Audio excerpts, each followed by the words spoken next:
Hi ವಿದ್ಯಾರ್ಥಿಗಳ encouraging academy ವಿನೋದ ಎಸ್ಎಚ್ಗೆ ಸ್ವಾಗತ. ಹಾಗಾದರೆ ವಿದ್ಯಾರ್ಥಿಗಳ ಇವತ್ತು 5ನೇ ತರಗತಿ ಭಾಗ 2 ಅಧ್ಯಾಯ 3 ಅದರಿಂದ 7ನೇ ವಿಡಿಯೋ. ಹಾಗಾದರೆ ವಿದ್ಯಾರ್ಥಿಗಳ ಇವತ್ತು ಮಾನಸಿಕ ಗಣಿತದಲ್ಲಿ ಗುಣಲಬ್ಧವನ್ನು ಅಂದಾಜಿಸುವುದು ಹೇಗೆ ನೋಡೋಣ ವಿದ್ಯಾರ್ಥಿಗಳೇ.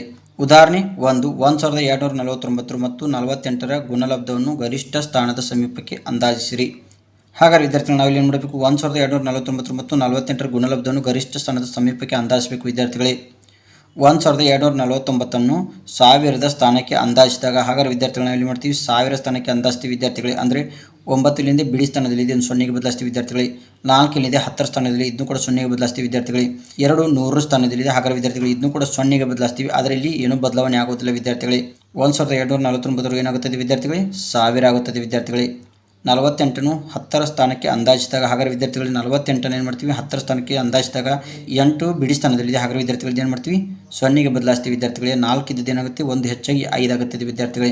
ಹಾಗಾದರೆ ವಿದ್ಯಾರ್ಥಿಗಳು 48 10ರ ಸ್ಥಾನಕ್ಕೆ ಅಂದಾಜಿಸಿದಾಗ ಎಷ್ಟಾಗುತ್ತೆ ವಿದ್ಯಾರ್ಥಿಗಳೇ? 50 ಆಗುತ್ತದೆ ವಿದ್ಯಾರ್ಥಿಗಳೇ.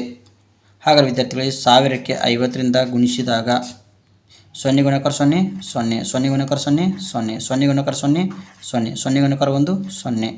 ಹಾಗಾದರೆ ವಿದ್ಯಾರ್ಥಿಗಳಿಗೆ ಬಿಡಿ ಸ್ಥಾನದಲ್ಲಿ ಗುಣಾಕಾರ ಚಿಹ್ನೆ ಇಡ್ತೀವಿ. 5 ಗುಣಾಕಾರ 0 0 5 ಗುಣಾಕಾರ 0 0 5 ಗುಣಾಕಾರ 0 0 5 1 5. ಹಾಗಾದರೆ ವಿದ್ಯಾರ್ಥಿಗಳು ಈ ಎರಡು ಅಂಕಿಗಳನ್ನ ಕೂಡಿಸಬೇಕು ವಿದ್ಯಾರ್ಥಿಗಳಿಗೆ. ಗುಣಾಕಾರ 0 0 0 ಕೂಡಿ 0 0 0 ಕೂಡಿ 0 0 0 ಕೂಡಿ 0 0 5 ಹಿಂಗೆ ಇಟ್ರಿ. ಹಾಗಾದರೆ ವಿದ್ಯಾರ್ಥಿಗಳು ಎಷ್ಟು ಬಂತು? 50,000. ಹಾಗಾದರೆ ವಿದ್ಯಾರ್ಥಿಗಳು ನಮ್ಮ ಹತ್ರ ಬಂತು ಇಲ್ಲಿ 50,000. ಅಂದಾಜು ಗುಣಲಬ್ಧ ಎಷ್ಟಾಗುತ್ತೆ ವಿದ್ಯಾರ್ಥಿಗಳೇ? 50,000. ಗುಣಾಕಾರದಿಂದ ತಾಳೆ ನೋಡುವುದು.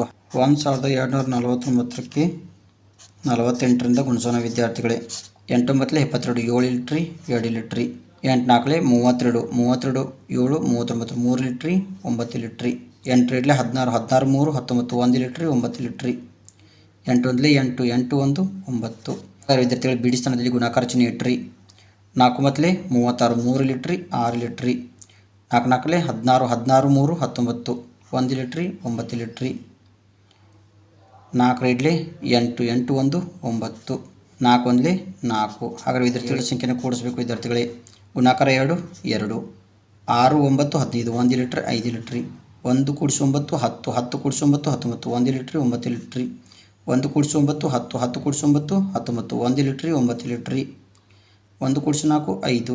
ಹಾಗಾದರೆ ವಿದ್ಯಾರ್ಥಿಗಳು ನಮ್ಮ ಹತ್ರ ಎಷ್ಟು ಬಂತು? 59,952. ಹಾಗಾದರೆ ವಿದ್ಯಾರ್ಥಿಗಳು ನಮ್ಮ ಹತ್ರ ಇಲ್ಲಿ ಬಂದಿದೆ 59,952. ಆದ್ದರಿಂದ ಅಂದಾಜಿಸಿದ ಗುಣಲಬ್ಧವು ನೈಜ ಗುಣಲಬ್ಧಕ್ಕಿಂತ ಕಡಿಮೆ ಇದೆ. ಹಾಗಾದರೆ ವಿದ್ಯಾರ್ಥಿಗಳೇ ನಾವು ಅಂದಾಜಿಸಿದ ಗುಣಲಬ್ಧವು ನೈಜ ಗುಣಲಬ್ಧಕ್ಕಿಂತ ಏನಾಗಿದೆ? ಕಡಿಮೆ ಇದೆ ವಿದ್ಯಾರ್ಥಿಗಳೇ.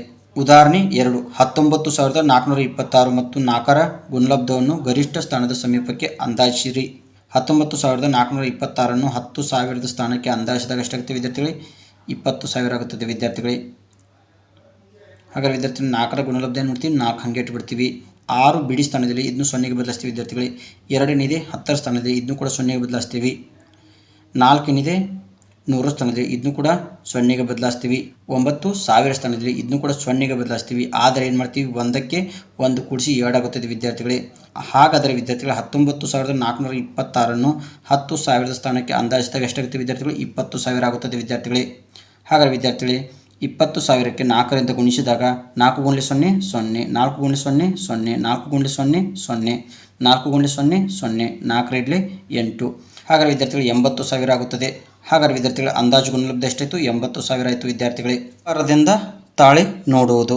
ಹಾಗಾದರೆ ವಿದ್ಯಾರ್ಥಿಗಳು 19,426ಕ್ಕೆ ಏನು ಮಾಡ್ತೀರಿ? 4ರಿಂದ ಗುಣಿಸ್ತೀರ ವಿದ್ಯಾರ್ಥಿಗಳೇ. 4 6 24 2 ಲೀಟ್ರಿ 4 ಲೀಟ್ರಿ 4 2 8 8 2 10 1 ಲೀಟ್ರಿ 0 ಲೀಟ್ರಿ 4 4 16 16 1 17 1 ಲೀಟ್ರಿ 7 ಲೀಟ್ರಿ 4 9 36 36 1 37 3 ಲೀಟ್ರಿ 7 ಲೀಟ್ರಿ 4 1 4 1 3 7. ಹಾಗಾದರೆ ವಿದ್ಯಾರ್ಥಿಗಳೇ ಉತ್ತರ ಎಷ್ಟು ಬಂತು? 77,704. ಆದ್ದರಿಂದ ಅಂದಾಜು ಗುಣಲಬ್ಧವು ನೈಜ ಗುಣಲಬ್ಧಕ್ಕಿಂತ ಹೆಚ್ಚಾಗಿದೆ. ಆದ್ದರಿಂದ ಅಂದಾಜು ಗುಣಲಬ್ಧ ಏನಾಗಿದೆ? ನಿಜವಾದ ಗುಣಲಬ್ಧಕ್ಕಿಂತ ಹೆಚ್ಚಾಗಿದೆ ವಿದ್ಯಾರ್ಥಿಗಳೇ. ಉದಾಹರಣೆ 3 ರಂಗಮಂದಿರದ ಯಜಮಾನನು ನಾಟಕ ಪ್ರದರ್ಶನಕ್ಕೆ ಟಿಕೆಟುಗಳನ್ನು ಪ್ರದರ್ಶನದ ಸಮಯದಲ್ಲಿ ನೀಡಲು ನಿರ್ಧರಿಸಿದನು. ರಂಗಮಂದಿರದಲ್ಲಿ 88 ಆಸನಗಳನ್ನು ಹೊಂದಿರುವ 198 ಸಾಲುಗಳಿವೆ. ಪ್ರತಿ ಪ್ರದರ್ಶನಕ್ಕೆ ಬೇಕಾಗುವ ಟಿಕೆಟುಗಳ ಸಂಖ್ಯೆಯನ್ನು ಅಂದಾಜಿಸಿರಿ. ಹಾಗಾದರೆ ವಿದ್ಯಾರ್ಥಿಗಳು ಇಲ್ಲೇನು ಮಾಡಿದ್ದಾರೆ? ಉದಾಹರಣೆ 3 ಕೊಟ್ಟಿದ್ದಾರೆ. ರಂಗಮಂದಿರದ ಯಜಮಾನ ಏನು ಮಾಡ್ತಾನೆ? ನಾಟಕ ಪ್ರದರ್ಶನಕ್ಕೆ ಟಿಕೆಟ್ಗಳನ್ನು ಪ್ರದರ್ಶನ ಸಮಯದಲ್ಲಿ ನೀಡಲು ನಿರ್ಧರಿಸುತ್ತಾನೆ ವಿದ್ಯಾರ್ಥಿಗಳೇ. ರಂಗಮಂದಿರದಲ್ಲಿ 88 ಆಸನಗಳು ಹೊಂದಿರುವ 198 ಸಾಲುಗಳಿವೆ. ಅಂದರೆ ರಂಗಮಂದಿರದಲ್ಲಿ 88 ಕೂಡಲು ಆಸನಗಳಿವೆ ವಿದ್ಯಾರ್ಥಿಗಳೇ. ಅವು ಎಷ್ಟಿವೆ? 198 ಸಾಲುಗಳಿವೆ ವಿದ್ಯಾರ್ಥಿಗಳೇ. ಪ್ರತಿ ಪ್ರದರ್ಶನಕ್ಕೆ ಬೇಕಾಗುವ ಟಿಕೆಟ್ಗಳ ಸಂಖ್ಯೆಯನ್ನು ಅಂದಾಜಿಸಿರಿ. ಅಂದರೆ ಪ್ರತಿ ಪ್ರದರ್ಶನಕ್ಕೆ ಬೇಕಾಗುವ ಟಿಕೆಟ್ಗಳ ಸಂಖ್ಯೆಯನ್ನು ಮಾಡಬೇಕು, ಇಲ್ಲಿ ನಾವು ನೋಡಬೇಕು ವಿದ್ಯಾರ್ಥಿಗಳೇ. 198 100 ಸ್ಥಾನಕ್ಕೆ ಅಂದಾಜಿಸಿದಾಗ ಹಾಗಾದ್ರೆ ವಿದ್ಯಾರ್ಥಿಗಳು ಎಷ್ಟಾಗುತ್ತೆ? 200 ಆಗುತ್ತದೆ. ಹಾಗಾದ್ರೆ ವಿದ್ಯಾರ್ಥಿಗಳು ಏನು ಮಾಡ್ತೀವಿ? 8 ಬಿಡಿ ಸ್ಥಾನದಲ್ಲಿ ಇದನ್ನು 0ಗೆ ಬದಲಿಸ್ತೀವಿ. 9 10 ಸ್ಥಾನದಲ್ಲಿ ಇದನ್ನು ಕೂಡ 0ಗೆ ಬದಲಿಸ್ತೀವಿ. ಆದರೆ ಏನು ಮಾಡ್ತೀವಿ? 9ರಲ್ಲಿ 1 ಹೆಚ್ಚು ಮಾಡಿವಿ, ಏನಾಗುತ್ತೆ? 1ರಲ್ಲಿ 1 ಕೂಡಿಸಿದಾಗ 2 ಆಗೋದು. 198 ಇದ್ದದ್ದು 200 ಆಗುತ್ತೆ ವಿದ್ಯಾರ್ಥಿಗಳೇ. 88 10 ಸ್ಥಾನಕ್ಕೆ ಅಂದಾಜಿಸಿದಾಗ 8 ಬಿಡಿ ಸ್ಥಾನದಲ್ಲಿ ಇದನ್ನು 0ಗೆ ಬದಲಿಸ್ತೀವಿ. ಆದರೆ ಏನು ಮಾಡ್ತೀವಿ? 8ಕ್ಕೆ 1 ಕೂಡಿಸ್ತೀವಿ, 9 ಆಗುತ್ತೆ ವಿದ್ಯಾರ್ಥಿಗಳೇ. 88 ಇದ್ದದ್ದು 90 ಆಗುತ್ತದೆ ವಿದ್ಯಾರ್ಥಿಗಳೇ. 9 × 0 0, 9 × 0 0, 9ರಲ್ಲಿ 18. ಹಾಗಾದ್ರೆ ವಿದ್ಯಾರ್ಥಿಗಳು ಈ 0 ಒಂದು ಹೆಚ್ಚಿದೆ, 1 0 ಇಲ್ಲಿ ಇಟ್ಟರೆ ಹಾಗಾದ್ರೆ ವಿದ್ಯಾರ್ಥಿಗಳು ಉತ್ತರ ಎಷ್ಟು ಬಂತು? 18,000. ಪ್ರತಿ ಪ್ರದರ್ಶನಕ್ಕೆ ಬೇಕಾಗುವ ಟಿಕೆಟುಗಳ ಅಂದಾಜು ಸಂಖ್ಯೆ 18,000. ಹಾಗಾದ್ರೆ ವಿದ್ಯಾರ್ಥಿಗಳು ಪ್ರತಿ ಪ್ರದರ್ಶನಕ್ಕೆ ಬೇಕಾಗುವ ಟಿಕೆಟುಗಳ ಅಂದಾಜು ಸಂಖ್ಯೆ ಎಷ್ಟಿದೆ? 18,000. ಹಾಗಾದ್ರೆ ವಿದ್ಯಾರ್ಥಿಗಳು ನೈಜ ಗುಣಾಕಾರದಿಂದ ತಾಳೆ ನೋಡುವುದು. ಹಾಗಾದ್ರೆ ವಿದ್ಯಾರ್ಥಿಗಳಿಗೆ ನಿಜವಾದ ಗುಣಾಕಾರದಿಂದ ತಾಳೆ ನೋಡ್ತೀವಿ ವಿದ್ಯಾರ್ಥಿಗಳು. ಹಾಗಾದ್ರೆ ವಿದ್ಯಾರ್ಥಿಗಳು ಏನು ಮಾಡ್ತೀವಿ? 198ಕ್ಕೆ 88ರಿಂದ ಗುಣಿಸ್ತೀವಿ ವಿದ್ಯಾರ್ಥಿಗಳೇ. 8 8 64, 6 ಲೀಟ್ರಿ 4 ಲೀಟ್ರಿ, 8 9 72, 72 6 78, 7 ಲೀಟ್ರಿ 8 ಲೀಟ್ರಿ, 8 1 8, 8 7 15 ಲೀಟ್ರಿ. ಬಿಡಿ ಸ್ಥಾನದಲ್ಲಿ ಗುಣಾಕಾರ ರಚನೆ ಇಟ್ರಿ. ಇಲ್ಲೂ ಕೂಡ 8 ಇದೆ, ಇದನ್ನೆಲ್ಲ ಗುಣಿಸಿದ್ರೆ ಇದೇ ಬರುತ್ತೆ. ಈ 8 ಕೂಡ ಇದನ್ನೆಲ್ಲ ಗುಣಿಸಿದ್ರೆ ಇದೇ ಬರುತ್ತೆ ವಿದ್ಯಾರ್ಥಿಗಳಾದರೆ ನೇರವಾಗಿ ಬರೆದುಬಿಡ್ತೀನಿ. 4 8 5 1. ಹಾಗಾದ್ರೆ ವಿದ್ಯಾರ್ಥಿಗಳು ಈ ಎರಡು ಸಂಖ್ಯೆಗಳನ್ನ ಕೂಡಿಸ್ಬೇಕು ವಿದ್ಯಾರ್ಥಿಗಳೇ. 4 ಹಿಂಗಿದ್ದಂಗೆ ಇಟ್ರಿ. 4 8 12, 1 ಲೀಟ್ರಿ 2 ಲೀಟ್ರಿ, 1 8 9, 9 5 14, 1 ಲೀಟ್ರಿ 4 ಲೀಟ್ರಿ, 1 5 6, 6 1 7, 1 ಹಿಂಗಿದ್ದಂಗೆ ಇಟ್ರಿ. ಹಾಗಾದ್ರೆ ವಿದ್ಯಾರ್ಥಿಗಳು ಉತ್ತರ ಎಷ್ಟು ಬಂತು? 17,424. ಹಾಗಾದ್ರೆ ವಿದ್ಯಾರ್ಥಿಗಳು ಉತ್ತರ ಎಷ್ಟು ಬಂತು? 17,424. ಆದ್ದರಿಂದ ಅಂದಾಜು ಗುಣಲಬ್ಧವು ನೈಜ ಗುಣಲಬ್ಧಕ್ಕಿಂತ ಹೆಚ್ಚಾಗಿದೆ. ಹಾಗಾದರೆ ವಿದ್ಯಾರ್ಥಿಗಳು ಏನಾಗಿದೆ? ಅಂದಾಜು ಗುಣಲಬ್ಧವು ಏನಾಗಿದೆ? ನಿಜವಾದ ಗುಣಲಬ್ಧಕ್ಕಿಂತ ಹೆಚ್ಚಾಗಿದೆ ವಿದ್ಯಾರ್ಥಿಗಳೇ. ಭಾಗಲಬ್ಧವನ್ನು ಅಂದಾಜಿಸುವುದು. ಹಾಗಾದರೆ ವಿದ್ಯಾರ್ಥಿಗಳು ನಾವು ಇಲ್ಲಿ ಏನು ಮಾಡ್ತೀವಿ? ಭಾಗಾಕಾರವನ್ನು ಅಂದಾಜಿಸ್ತೀವಿ ವಿದ್ಯಾರ್ಥಿಗಳೇ. ಉದಾಹರಣೆ 1, 44,238ನ 95ರಿಂದ ಭಾಗಿಸಬೇಕು ವಿದ್ಯಾರ್ಥಿಗಳೇ. ಭಾಗಲಬ್ಧವನ್ನು ನಾವು ಅಂದಾಜು ಮಾಡಬೇಕು ವಿದ್ಯಾರ್ಥಿಗಳೇ. 44,238ನ್ನು 10,000 ಸ್ಥಾನಕ್ಕೆ ಅಂದಾಜಿಸಿದಾಗ ಹಾಗಾದರೆ ವಿದ್ಯಾರ್ಥಿಗಳು ಏನು ಮಾಡ್ತೀವಿ? 8 ಏನಿದೆ ಬಿಡಿ ಸ್ಥಾನದಲ್ಲಿ ಇದನ್ನು 0ಗೆ ಬದಲಾಯಿಸ್ತೀವಿ. 3 ಏನಿದೆ 10 ಸ್ಥಾನದಲ್ಲಿ ಇದನ್ನು ಕೂಡ 0ಗೆ ಬದಲಾಯಿಸ್ತೀವಿ. 2 ಏನಿದೆ 100 ಸ್ಥಾನದಲ್ಲಿ ಇದನ್ನು ಕೂಡ 0ಗೆ ಬದಲಾಯಿಸ್ತೀವಿ. 4 ಏನಿದೆ 1000 ಸ್ಥಾನದಲ್ಲಿ ಹಾಗಾದರೆ ವಿದ್ಯಾರ್ಥಿಗಳು 4ಅನ್ನು ಕೂಡ 0ಗೆ ಬದಲಾಯಿಸ್ತೀವಿ ವಿದ್ಯಾರ್ಥಿಗಳು.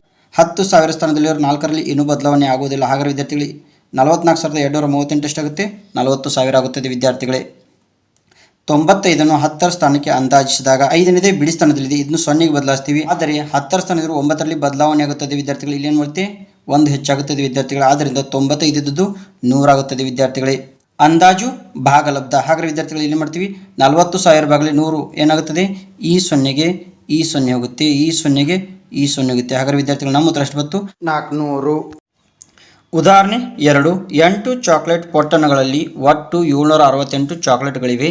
ಪ್ರತಿ ಚಾಕ್ಲೇಟ್ ಪೊಟ್ಟಣದಲ್ಲಿರುವ ಚಾಕ್ಲೇಟ್ಗಳ ಸಂಖ್ಯೆಯನ್ನು ಅಂದಾಜು ಮಾಡಿರಿ. ಹಾಗಾದರೆ ವಿದ್ಯಾರ್ಥಿಗಳು 8 ಚಾಕ್ಲೇಟಿನ ಪೊಟ್ಟಣಗಳಲ್ಲಿ ಒಟ್ಟು ಎಷ್ಟಿದೆ? 768 ಚಾಕ್ಲೇಟ್ಗಳಿವೆ ವಿದ್ಯಾರ್ಥಿಗಳೇ. ಪ್ರತಿ ಚಾಕ್ಲೇಟ್ ಪೊಟ್ಟಣದಲ್ಲಿರುವ ಚಾಕ್ಲೇಟ್ಗಳ ಸಂಖ್ಯೆಯನ್ನು ಅಂದಾಜು ಮಾಡಬೇಕು ವಿದ್ಯಾರ್ಥಿಗಳು. ನಾವಿಲ್ಲಿ 768ನ್ನು ಸಮೀಪದ 100ರ ಸ್ಥಾನ ಬೆಲೆಗೆ ಅಂದಾಜಿಸಿದಾಗ ಹಾಗಾದರೆ ವಿದ್ಯಾರ್ಥಿಗಳು ನೋಡ್ಬೋದು ನಾವು ಬಿಡಿ 10 100 ಅದಕ್ಕೆ ನಾವೇನು ಮಾಡ್ತೀವಿ? ಸಮೀಪದ 100ರ ಸ್ಥಾನ ಬೆಲೆಗೆ ಅಂದಾಜಿಸಿದಾಗ ವಿದ್ಯಾರ್ಥಿಗಳೇ ಅಂದಾಜಿಸ್ತೀವಿ ವಿದ್ಯಾರ್ಥಿಗಳೇ. ಹಾಗಾದರೆ ವಿದ್ಯಾರ್ಥಿಗಳು 8 ಬಿಡಿ ಸ್ಥಾನದಲ್ಲಿ 0ಗೆ ಬದಲಾಯಿಸ್ತೀವಿ. 6 ಏನಿದೆ 10ರ ಸ್ಥಾನ ಇದೆ ಹಾಗಾದರೆ ವಿದ್ಯಾರ್ಥಿಗಳು ಇದನ್ನು ಕೂಡ 0ಗೆ ಬದಲಿಸ್ತೀವಿ. ಆದರೆ ವಿದ್ಯಾರ್ಥಿಗಳು 7ರಲ್ಲಿ ಏನು ಮಾಡ್ತೀವಿ? ಒಂದು ಬದಲಾವಣೆ ಮಾಡ್ತೀವಿ ವಿದ್ಯಾರ್ಥಿಗಳು. 7 8 ಆಗುತ್ತೆ ವಿದ್ಯಾರ್ಥಿಗಳು. 768 ಏನಾಗುತ್ತದೆ? 800 ಆಗುತ್ತದೆ ವಿದ್ಯಾರ್ಥಿಗಳೇ. ಚಾಕ್ಲೇಟು ಪೊಟ್ಟಣಗಳ ಸಂಖ್ಯೆ ಎಷ್ಟಿದೆ? 8 ಇದೆ. ಅದನ್ನು ಹೇಗಿದ್ದಂಗೆ ಇಡ್ತೀವಿ ವಿದ್ಯಾರ್ಥಿಗಳೇ. ಪ್ರತಿ ಚಾಕ್ಲೇಟ್ ಪೊಟ್ಟಣದಲ್ಲಿರುವ ಅಂದಾಜು ಚಾಕ್ಲೇಟ್ಗಳ ಸಂಖ್ಯೆ ಏನು ಮಾಡ್ತೀವಿ? 800 ಭಾಗದಲ್ಲಿ 8 ಮಾಡ್ತೀವಿ ವಿದ್ಯಾರ್ಥಿಗಳೇ. ಹಾಗಾದರೆ ವಿದ್ಯಾರ್ಥಿಗಳೇ ಇಲ್ಲಿ 8 1 8 ಹೆಂಗಿದೆ? ಈ 0 ಹಾಗೆ ಇಟ್ರಿ. ಈ 0 ಹೆಂಗಿದೆ? ಈ 0ನ್ನು ಹಾಗೆ ಇಟ್ರಿ ವಿದ್ಯಾರ್ಥಿಗಳೇ. ಹಾಗಾದರೆ ವಿದ್ಯಾರ್ಥಿಗಳು ಎಷ್ಟು ಬಂತು? 100. ಅಂದಾಜು ಭಾಗಲಬ್ಧ. ಹಾಗಾದರೆ ವಿದ್ಯಾರ್ಥಿಗಳಿಗೆ 800 ಭಾಗಲೇ 8. ಹಾಗಾದರೆ ವಿದ್ಯಾರ್ಥಿಗಳಿಗೆ 80,000 ಭಾಗಲೇ 800 ಮಾಡಿದ್ದಾರೆ. ಹಾಗಾದರೆ ವಿದ್ಯಾರ್ಥಿಗಳು ಪುಸ್ತಕದಲ್ಲಿ ಪ್ರಿಂಟಿಂಗ್ ತಪ್ಪಾಗಿದೆ. ಹಾಗಾದರೆ ವಿದ್ಯಾರ್ಥಿಗಳು ಏನು ಮಾಡ್ತೀವಿ? 8 1 8 1 ಇವೆರಡು 0 ಇದೆ, ಇವೆರಡು 0 ಇಟ್ಟರೆ ಹಾಗಾದರೆ ವಿದ್ಯಾರ್ಥಿಗಳಿಗೆ 100 ಆಯಿತು. ಆದ್ದರಿಂದ ಪ್ರತಿ ಚಾಕ್ಲೇಟ್ ಪೊಟ್ಟಣದಲ್ಲಿರುವ ಅಂದಾಜು ಚಾಕ್ಲೇಟ್ಗಳ ಸಂಖ್ಯೆ 100. ನೈಜ ಭಾಗಾಕಾರದಿಂದ ತಾಳೆ ನೋಡುವುದು. ಹಾಗಾದರೆ ವಿದ್ಯಾರ್ಥಿಗಳು ನಾವಿಲ್ಲಿ ಏನು ಮಾಡ್ತೀವಿ? 768 ಭಾಗಲೇ 8 ಮಾಡ್ತೀವಿ ವಿದ್ಯಾರ್ಥಿಗಳೇ. ಹಾಗಾದರೆ ವಿದ್ಯಾರ್ಥಿಗಳು ನಾವು ನೋಡ್ಬೋದು ಇಲ್ಲಿ 768 ಭಾಜ್ಯ 8 ಭಾಜಕ 7 8ರಿಂದ ಭಾಗ ಹೋಗುವುದಿಲ್ಲ 7 8ಕ್ಕಿಂತ ಚಿಕ್ಕದಿದೆ. ಹಾಗಾದ್ರೆ ವಿದ್ಯಾರ್ಥಿಗಳಲ್ಲಿ 7 8ರಿಂದ ಭಾಗ ಹೋಗುವುದಿಲ್ಲ. ಹಾಗಾದ್ರೆ ವಿದ್ಯಾರ್ಥಿಗಳು ನಾವು ಇಲ್ಲಿ ಏನು ಮಾಡ್ತೀವಿ 2 ಅಂಕಿಗಳನ್ನು ತೆಗೆದುಕೊಳ್ತೀವಿ ವಿದ್ಯಾರ್ಥಿಗಳೇ. 8 9 72 6ರಲ್ಲಿ 2 ಕಳೆದ್ರೆ 4 7ರಲ್ಲಿ 7 ಕಳೆದ್ರೆ 0 8ನ ಕೆಳಗೆ ಜಕ್ಕೋತಿರೋ ವಿದ್ಯಾರ್ಥಿಗಳೇ. ಹಾಗಾದ್ರೆ ವಿದ್ಯಾರ್ಥಿಗಳೇ ಎಷ್ಟಾಯಿತು 48 ಆಯಿತು. ಹಾಗಾದ್ರೆ ವಿದ್ಯಾರ್ಥಿಗಳೇ 8 6ರಲ್ಲಿ 48 8ರಲ್ಲಿ 8 ಕಳೆದ್ರೆ 0 4ರಲ್ಲಿ 4 ಕಳೆದ್ರೆ 0. ಹಾಗಾದ್ರೆ ವಿದ್ಯಾರ್ಥಿಗಳೇ ಉತ್ತರ ಎಷ್ಟು ಬಂತು 96. ಆದ್ದರಿಂದ ಪ್ರತಿ ಚಾಕ್ಲೇಟ್ ಪೊಟ್ಟಣದಲ್ಲಿರುವ ಚಾಕ್ಲೇಟುಗಳ ನೈಜ ಸಂಖ್ಯೆ ಎಷ್ಟು 96. ಅಂದಾಜು ಸಂಖ್ಯೆ 100 ಮತ್ತು 96 ಬಹಳ ಸಮೀಪವಿದೆ. ಹಾಗಾದ್ರೆ ವಿದ್ಯಾರ್ಥಿಗಳಲ್ಲಿ ಅಂದಾಜು ಸಂಖ್ಯೆ ಎಷ್ಟಿದೆ 100 ಇದೆ ಮತ್ತು ನೈಜ ಸಂಖ್ಯೆ ಎಷ್ಟಿದೆ 96 ಇದೆ. ಹಾಗಾದ್ರೆ ವಿದ್ಯಾರ್ಥಿಗಳು ಈ ಎರಡು ಏನಿದೆ ಬಹಳ ಸಮೀಪದಲ್ಲಿದೆ ವಿದ್ಯಾರ್ಥಿಗಳೇ. ಸೂಚನೆ ಭಾಗಲಬ್ಧವನ್ನು ಅಂದಾಜಿಸುವಾಗ ಭಾಜ್ಯಕ ಮತ್ತು ಭಾಜ್ಯಗಳನ್ನು ಕೊಟ್ಟಿರುವ ಸ್ಥಾನಕ್ಕೆ ಅಂದಾಜಿಸಿ ನಂತರ ಭಾಗಿಸಿ. ಸೂಚನೆ ಹಾಗಾದ್ರೆ ವಿದ್ಯಾರ್ಥಿಗಳು ಏನು ಕೊಟ್ಟಿದ್ದಾರೆ ಭಾಗಲಬ್ಧವನ್ನು ಅಂದಾಜಿಸುವಾಗ ಭಾಜ್ಯಕ ಮತ್ತು ಭಾಜ್ಯಗಳನ್ನು ಕೊಟ್ಟಿರುವ ಸ್ಥಾನಕ್ಕೆ ಏನು ಮಾಡಬೇಕು ಅಂದಾಜಿಸಿ ನಂತರ ಏನು ಮಾಡಬೇಕು ಭಾಗಿಸಬೇಕು ವಿದ್ಯಾರ್ಥಿಗಳೇ. ಹಾಗಾದರೆ ವಿದ್ಯಾರ್ಥಿಗಳು ನನ್ನ ವಿಡಿಯೋ ನಿಮಗೆ ಇಷ್ಟವಾದರೆ ಲೈಕ್ ಮಾಡಿ, ಕಮೆಂಟ್ ಮಾಡಿ, ಶೇರ್ ಮಾಡಿ, ಸಬ್ಸ್ಕ್ರೈಬ್ ಮಾಡಿ. ಧನ್ಯವಾದಗಳು.